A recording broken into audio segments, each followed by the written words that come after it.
कि अब्दुल कादिर हसन साहब ने लिखा था कि ज़ियाउल हक साहब के होते हुए यूं लग रहा था कि जैसे इनके ना होने से पता नहीं मुल्क का क्या होगा, मुल्क कैसे चलेगा। और जब वो चले गए तो पता चला कि इनके होते हुए मुल्क कैसे चल रहा था। तो ये हर दौर में होता है। शहबाज शरीफ को आपने ज़ियाउल हक से कंपेयर कर दिया, ये बड़ा अफसोस हुआ ज़ाती तौर पर। नहीं, मैं ज़ियाउल हक साहब को इतना बुरा भी नहीं जानता। ठीक है, वो बात किसी और की कर रहे हैं। अच्छा, बात किसी और की मेरे वड्डे ने नकल पूछ लो दिलों दे भेज जान दे। मुझे तो शहबाज साहब भी समझ आए।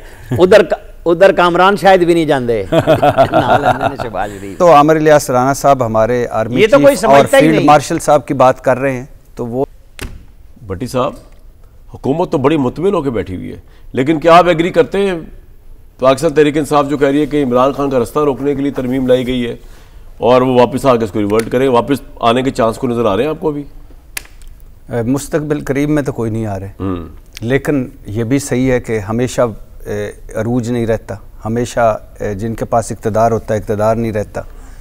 और जिसने इस मुल्क में कहा है कि मेरी कुर्सी महफूज है या मजबूत है, उसकी कुर्सी जाते पता नहीं चलता।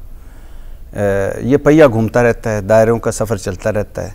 लेकिन ये है दुख और तकलीफ़ की बात यह है कि ये कोई सीखता नहीं इससे, कोई भी सीखता नहीं। और जब वो इक़्तिदार में आता है तो फिर वहीं से शुरू करता है जहाँ उसने ख़त्म किया था। ये जो खुदकुश हमला अदलिया पर किया गया है, या जो ये आज इनकी वजह से इनको अदलिया ऐसी वैसे चाहिए भी नहीं थी, मंसूर अली शाह साहब जैसे। वैसे अतर मिनल्ला साहब ने नवाज शरीफ साहब, मरीम नवाज़ और इनकी ज़मानतें भी ली थी, फुल डे समातें भी फरमाई थी। तो लेकिन ये इनको ऐसे जज नहीं चाहिए। इनको कैसे जज चाहिए? जो कयूम साहब वाले, कि शहबाज शरीफ साहब फ़ोन करें कि भाजी नाराज़ हो रहे सन और कह रहे सन कि ए फैसला देना, वो कहते हैं तुम बेफिक्र हो जाओ। या कौन से मुनीर साहब वाले, जस्टिस मुनीर साहब वाले।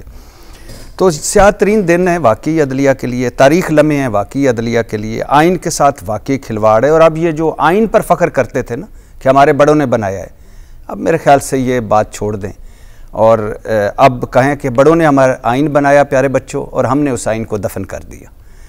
कभी भी यानी इस तरह के, मैं हैरान होता हूँ कि अब तो तरमीम पे तरमीम, अभी तो 28वीं की गूंज आने शुरू हो गई है, 28वीं भी आएगी और 29वीं भी आ जाए, 30वीं भी आ जाए। लेकिन बात फिर वही है, आप छोड़ दीजिएगा कि आपकी कोई क्रेडिबिलिटी है, 0/0 है, छोड़ दीजिए कि 8 फरवरी 2024 का इलेक्शन था या ऑक्शन था, छोड़ दीजिए सारा, आप आ गए इक़्तिदार में।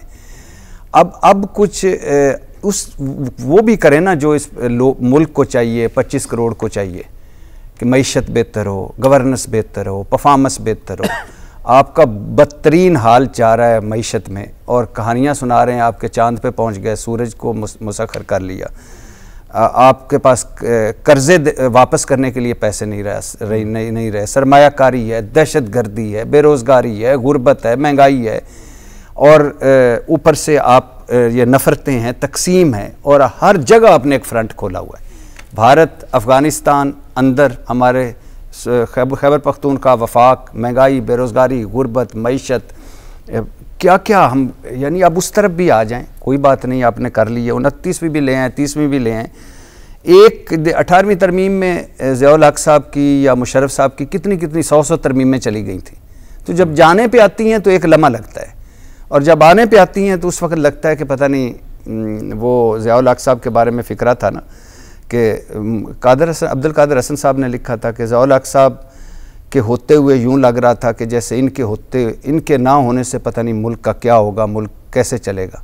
और जब वो चले गए तो पता चला कि इनके होते हुए मुल्क कैसे चल रहा था।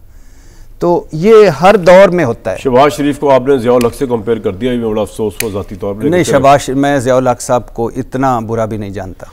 ठीक है, वो बात किसी और की कर रहे हैं।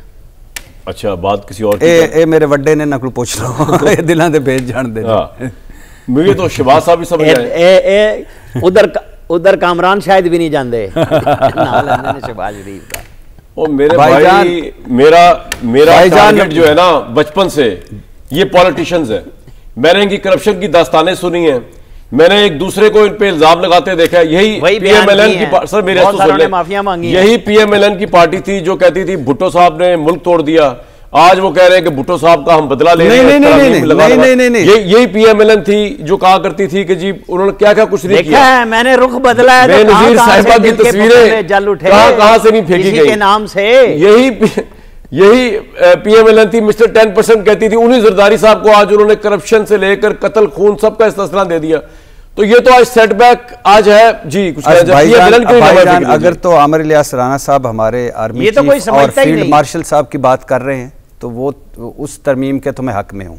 हाँ। और उनके लिए तो जान भी हाजिर है, इसलिए कि डिलीवर किया, इसलिए डिलीवर किया है।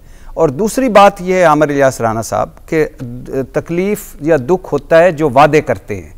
आपके नवाज शरीफ साहब से कल फिर एक पक्का समूह बना के वोट डालने, आप इनका मर्दे आए, वो हर मर्द तो वोट डालते ही नजर आते हैं, वोट डालने पहुंच गए।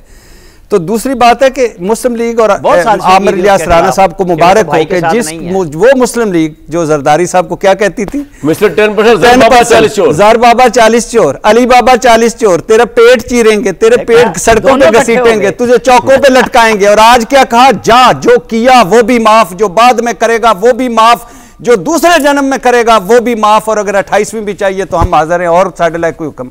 ये है इनकी हालत।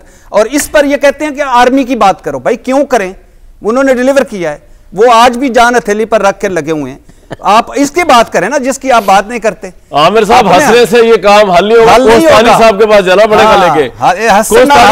मैं करूंगा अपनी बारी पे जवाब देना। कोस्तानी साहब आप हाथ बांध के नहीं बोल रहा और अपना सर झुका के आज पूरी पार्टी पीएमएलएन की जाए जरदारी साहब के पास, जिनको आपने तमाम तर इखलाकियात से आगे जाकर एक इस्तिस्ना दे दिया है, उस जरदारी साहब को जिसको आप लोग क्या क्या कुछ नहीं कहते थे यार, घोड़ों के मुरब्बे आपने खिलवा दिए पीएमएलएन ने, उनको स्विस कोर्ट उनमें उनके प्राइम मिनिस्टर को सजा आपने दिलवा दी, 2 नंबर 4 नंबर जर बाबा 40 चोर। अल्लाह की किस्मत, शोमे की किस्मत देखें कि आज आपने उनको कहा कि ये ना करप्ट है, ना करप्ट हो सकते हैं, ना करप्शन केस बनेगा। सर माफी मांगे आज जाके जरदारी साहब से। कामरान शाहिद साहब, ये 90 की सियासत, 90 की सियासत, ये 2008, 13, 14, 15, 16 की सियासत बता रहा हूं। चार्टर और डेमोक्रेसी की थी तो उस गलतियों को हमने नहीं उसके बाद आपने कहा था जर बाबा 40 चोर मैं अभी चला दूंगा। मखदूम अली खान, चलो जी मखदूम अली तो ये भी चला दे, ये भी रिकॉर्ड का हिस्सा है, ये भी रिकॉर्ड का हिस्सा है हमारे उस वक्त। सर मखदूम अली खान जो है लॉ एंड जस्टिस कमीशन से मुस्ताफी हो गए। मैं कहता हूं इस्तीफों की बहार लग गई है। और मैं आपको बता दूं हम्दुल्ला साहब आपसे हमदर्दी के साथ, भट्टी साहब हमदर्दी के साथ, सिस्टम को कुछ नहीं होने वाला, ये सिस्टम चलता रहेगा, ये जज आएंगे जाएंगे, सिस्टम से कचरा निकल रहा है। देखिए जो कचरा है वो निकल रहा है, कचरा निकल रहा है। हम्दुल्ला साहब हो रहा है, कोस्तानी साहब कह रहे कचरा निकल रहा है। जी कामरान साहब, मैं आपको बताऊं, वो बयान भी चला दें। शहबाज शरीफ साहब ने कहा था कि हमसे गलतियां हुई है, उसमें इसको बयान वापस लेता हूं। प्रोड्यूसर साहब वो देल और वाला बयान, यही इखलाकियात है, यही रवादारी है। कल आपने कौमी असेंबली में रवादारी की आला मिसाल देखी जब नवाज शरीफ साहब ने अपनी बेटी आसफा को शफकत भरा प्यार दिया था। यही हमने सीखा है, यही हमने वक्त ने हमें सिखाया है। नवाज शरीफ साहब की आला अखलाकियात का मैं जाती तौर पे भी कायल हूं, वो उसको आप इस चीज से मिक्स ना करें। हम अब्दुल्ला साहब कचरा साफ हो रहा है बकौल हुकूमत के, ये जजों की जो लाइन लग रही है जिसको वाडा साहब कह रहे हैं हलचल, कोई फर्क नहीं पड़ने वाला सिस्टम को। हाफिज साहब और साथ ही जस्टिस अमीनुद्दीन पाकिस्तान की पहली फाकी आईनी अदालत के चीफ जस्टिस मुकर्रर हो गए। एक और ब्रेकिंग सुन लें आप जी, आप बताइए अब्दुल्ला साहब।